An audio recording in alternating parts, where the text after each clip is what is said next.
Assalomu alaykum hurmatli obunachilar. Bizni yana kvartiramiz sotuvga chiqdi.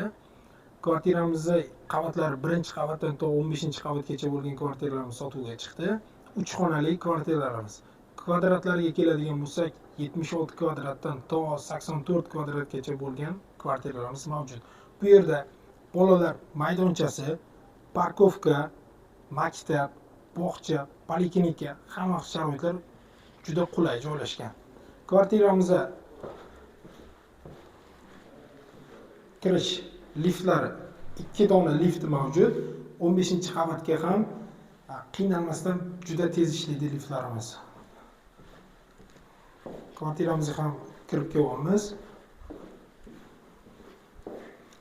Kvartiramizga kirib kelish qismi keng, yorug' koridorlarimiz sizni kutib oladi. Bu kvartiramizda 3 xonadan iborat kvartiramiz. Umumiy kvadrat esa 84 kvadrat. Sizlarni xonalar bilan tanishtirib o'tamiz. Birinchi xonamiz. Bu 4-xonasi hisoblanadi. Ya'ni bu yerni garderobmi yoki detskiy qilib qo'ysangiz ham bo'ladi.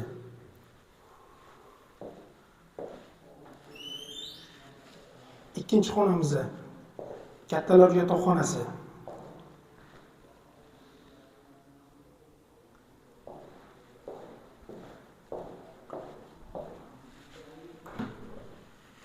Uchinchi xonamiz. Bu yer zal hisoblanadi. Bu yerda mehmonlaringizni bemalol kutib olsangiz bo'ladi. Zal qismimiz esa 5 ga 3,5 hisoblanadi. Bu esa 4-xonamizda hisoblanadi. Ya'ni buni detskiy qilib qo'ysangiz ham bo'ladi.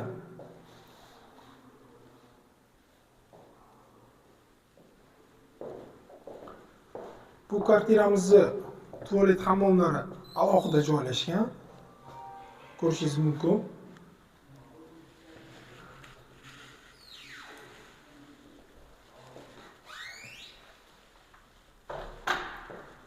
Bu kvartiramizning oshxona qismi hisoblanadi.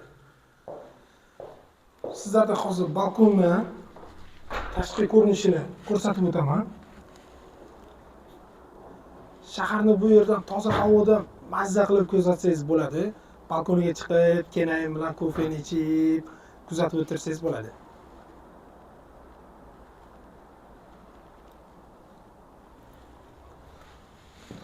Bu kvartiramizni hozir biz 15-qavatida turibmiz. Biz hozir egalar bilan gaplashgandik. Bu yerda kvartiramizda 1-qavatdan to 15-qavatgacha bo'lgan 3 xonali kvartiralarimiz mavjud. Narxlari esa kvadratiga nisbatan juda arzon narxda joylashgan hisoblanadi. Ya'ni bu kvartiramizda 15-etajda joylashgan 84 metrli kvadratli uyimizning narxini $63,000 qilib belgiladik. Egalar bilan gaplashgandik. Savdosiga o'tib beraman dedi, agar realniy klient kelsa olaman degan deb kelsa. Birinchi etajimizning narxini esa $70,000 deb belgiladik. Pastda nomerlar qoldiramiz. Bemalol telefon qilib aloqaga chiqsangizlar bo'ladi. Sog' bo'linglar.